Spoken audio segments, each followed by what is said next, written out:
দেশের অনেক উপকার হয়েছে। আমরা সবাই ফসল আচল করি, এই বৃষ্টির আশায় রয়েছি। বৃষ্টি না হতে আঙ্গ অনেক ক্ষয়ক্ষতি আশা ভরসা ছিল, অনেক আঙ্গ আল্লাহ দিল আলহামদুলিল্লাহ অনেক সপ্তাহের মন খুশি বৃষ্টি হওয়াতে। আর আঙ্গ কোনো অনেক বড় উপকার হইব বৃষ্টি হওয়াতে, আঙ্গ অনেক ভালো হয়েছে। শেষে এই যে বৃষ্টিটা হইলো, হ্যাঁ, আপনার আপনার কেমন লাগতেছে?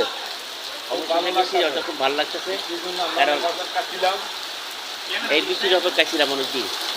কারণ আবহাওয়াটা অত্যাধিক দূষিত হয়ে গেছিল, মশা মাছি, তারপরে আপনার জমিন জামা ফসলাদি সব কিছুর জন্য, এবং রোগ বালাই অত্যাধিক বাইরে গেছিল। এটি দেওয়াতে আল্লাহ রহমতে মানে ইনশাল্লাহ আমরা খুব ভালো।